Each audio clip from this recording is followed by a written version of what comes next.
Bună ziua, dragii mei! Ce faceți? Cum sunteți? Eu acum am revenit din nou cu o nouă mască, de exemplu, din grâu. Da, și din grâu. Poate vă puneți întrebarea cum din grâu. Adică am măcinat, se macină orezul și se face o făină. Da, un praf, cum ar fi făina, de exemplu. De asta se și cheamă făină de grâu. Uitați, așa trebuie să arate. Da, deci am pus 2 linguri de orez și le-am măcinat. Și așa mi-a ieșit făină de orez. Nu de altceva, de orez. Aici avem Nivea, o jumătate de lămâie și altceva și ulei de nucă de cocos. Cum v-am mai spus și data trecută, am luat o lingură de nucă de cocos, am topit-o și ne apucăm de treabă. Da. Așa, dragii mei, aici o să punem lingura de Nivea, o linguriță, așa. Da. Punem cu altă lingură. O altă linguriță curată, trebuie să punem o lingură de orez, de făină de orez. Așa. Una, mai mult nu. Da. Așa. Punem și o lingură, o linguriță de moment, de ulei de cocos, de nucă de cocos. 2 lingurițe. Da. Așa.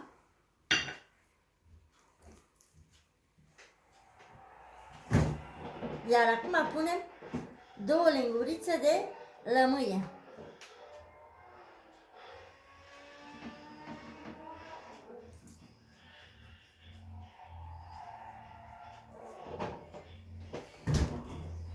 Scuzați-mă că mi-a tăpat aici o sămânță. Așa. Și cea de-a doua linguriță. Da.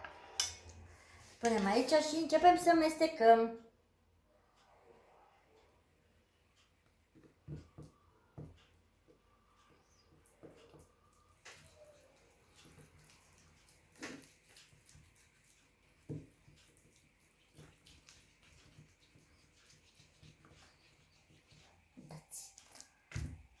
Cam așa trebuie să arate.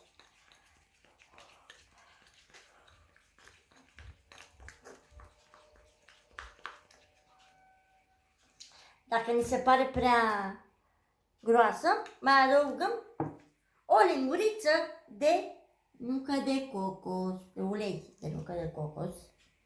Uitați așa. Și asta.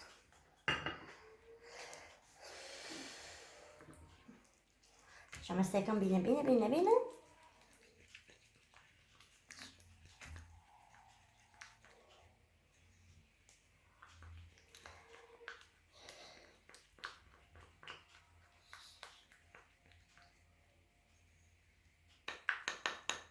Așa.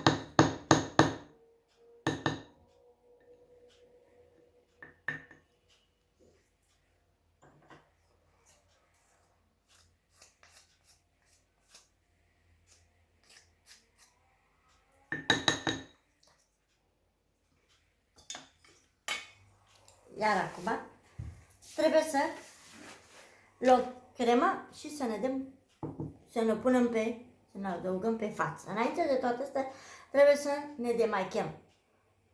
Eu cum nu am niciun tip nici de fond de ten, eu pot să mi dau direct așa.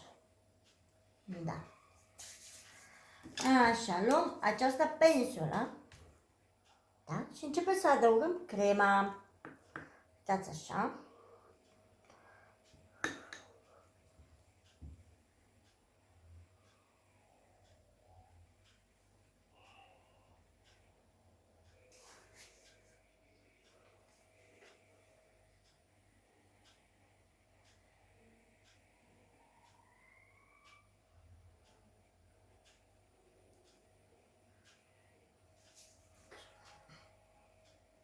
Aici unde e mai complicat.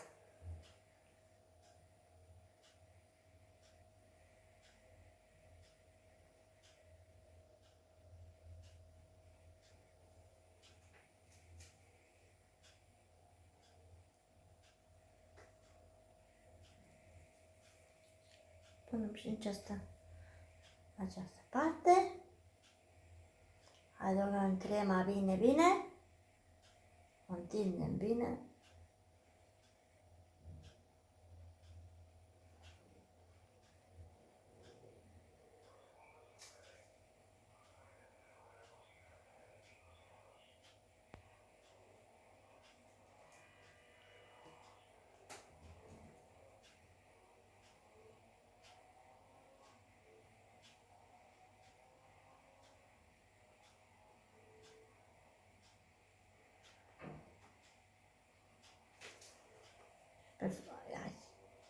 Iar acum pe frunte.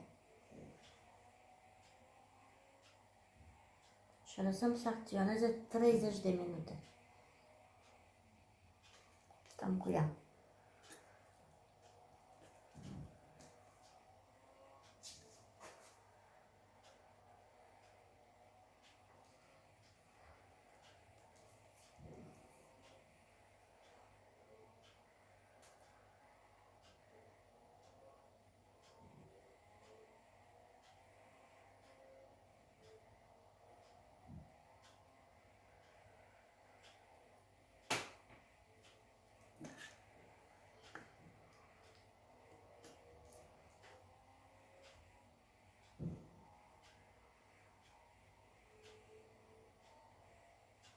Puteți să vă dați și cu mâna, cu ce vă doriți dumneavoastră. Așa. Extractă restul.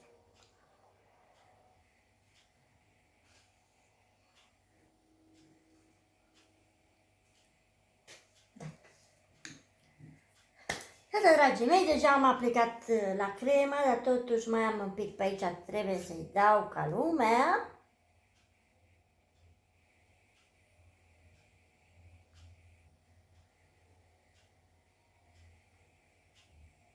Ce ne mai rămâne, mai dăm și pe gât, toate că nu l-am eu așa mare, dar în fine.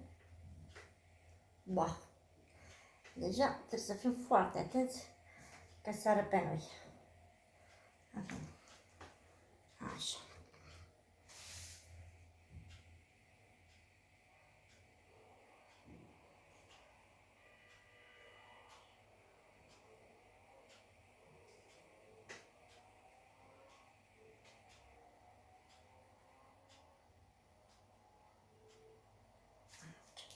Așa, dragii mei, iar acum trebuie să așteptăm 30 de minute și la urmă trebuie să o dăm jos, această mască, da?